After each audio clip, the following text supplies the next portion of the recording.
Kung Biblia po ang pagbabatayan, napapanahon ba na ibaba ang edad ng criminal liability sa ngayon?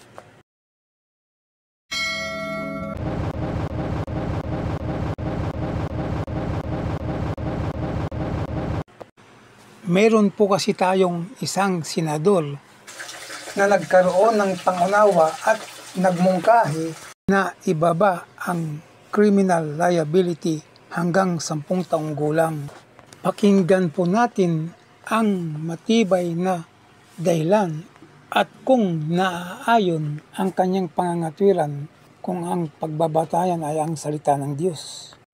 Ayon nga sa balita, hinihingi ng senador ang suporta ng kanyang kapwa senador sa gusto niyang pag-amyenda sa Juvenile Justice and Welfare Act na dapat nang ibaba sa 10 taong gulang ang criminal liability ng isang bata sa halip na 18 taon sa kasalukuyan. Pakinggan na po natin ang kanyang pangangatwiran.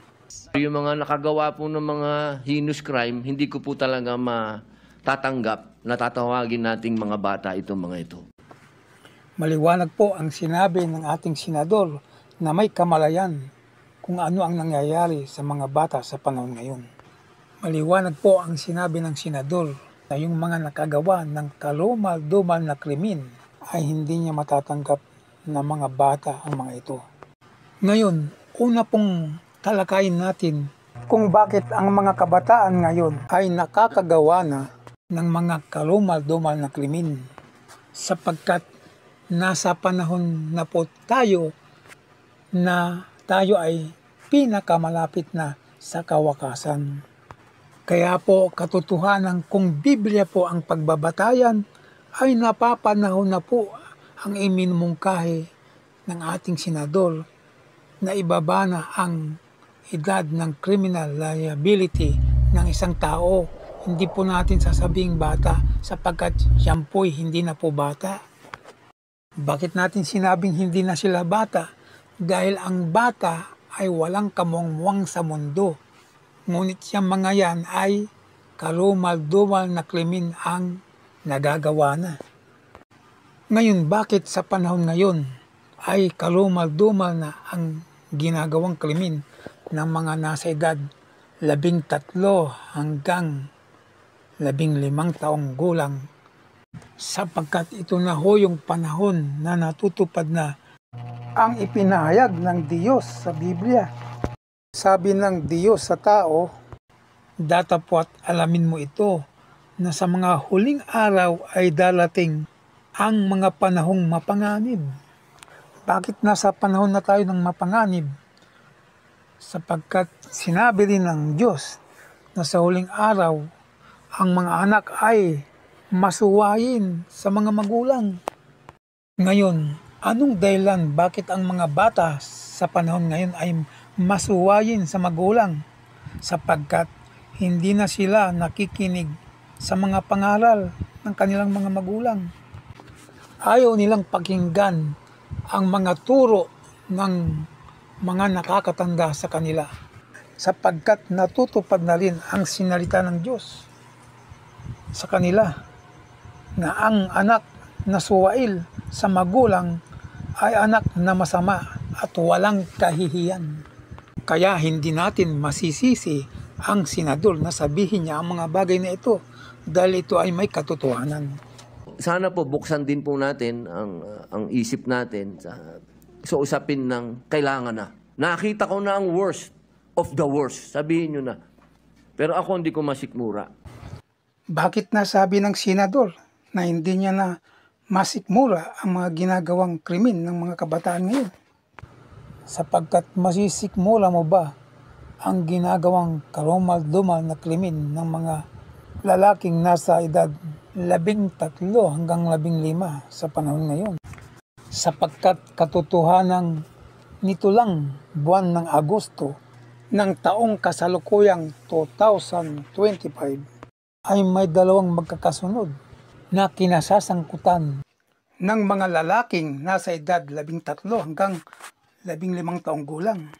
nakalumal-dumal na krimen na halos hindi mo masisikmura. Dito nga po sa nasasakupan ng National Capital Region sa Santa Lucia, Quezon City ay may batang babae na hinalay na ay pinatay pa. At ang sangkot sa pagpatay ay lalaking edad 13 taong gulang. Lalaki po, hindi po bata. Ang edad po ay 13 taong gulang. At sa probinsya po ng Misamis Occidental ay may isang ina na bukod sa sinuntok ng walang kahiyang anak na masamang anak, ay tuluyang napatay niya ang kanyang ina.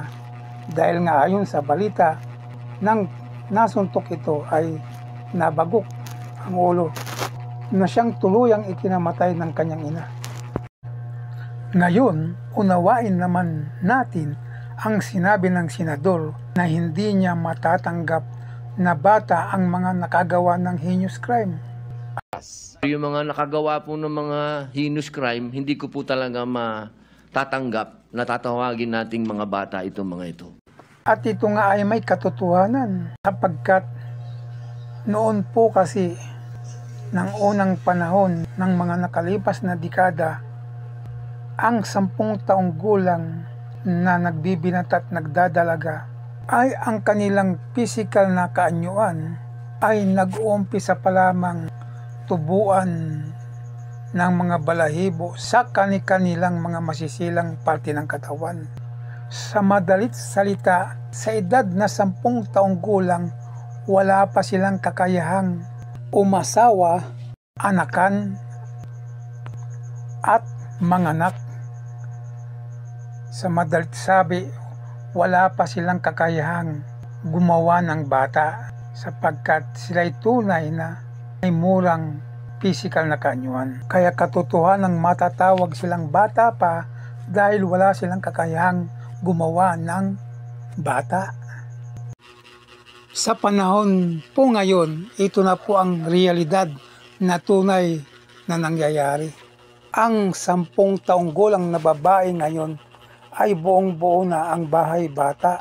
Kaya marami na po sa kaunti ang edad 10 taong gulang na babae ay nanganganak na. Ang umaanak sa kanila ay 10 taong gulang din na lalaki pataas. Ibig sabihin, mura lang ang kanilang edad pero ang kanilang kaanyuan ay adult na. Hindi na bata. Bakit ganito na ang nangyayari sa mga minor de edad ng mga kabataan ngayon na sa 10 taon nilang edad ay nanganganak at naanakan na sila? Sapagkat sa mura nilang edad ay nagkakaroon na sila ng kasintahan, mga nobyo at mga nobya. Kaya maaga silang natutokso sa tawag ng laman. Kaya mulat at dilat na sila sa kamunduhan. At kung may kakulangan pa sa kanilang physical na kaanyuan, dahil 10 taong gulang ang kanilang edad, ay masasabi nating sa mentalidad na lamang. At kung umabot na sila sa edad na 13 taon, ay masasabi na nating matured na sila na matatawag na ganap na lalaki at babae. At kung ang gobyerno natin ay hindi bibigyan ng pansin ang sitwasyon ng mga minor de edad na kabataan sa ngayon, kung bakit ang mga kabataang minor de edad na mga lalaki ngayon ay nasasangkot sa heinous crime, pinapatay na, kapwa minor de edad na babae na mas minor de edad pa sa kanila ay ginagahas at pinapatay na rin.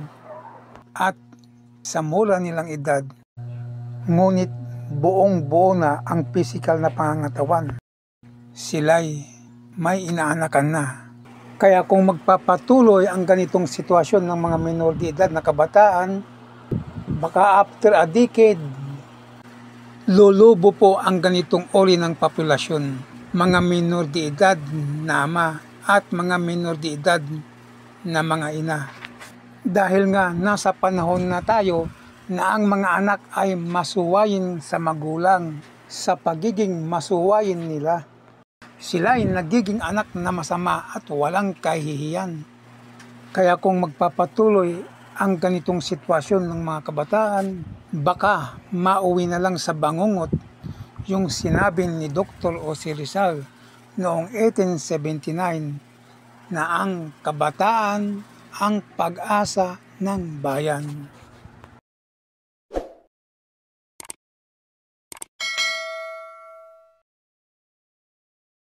Ang mga larawan ay mga halimbawa lamang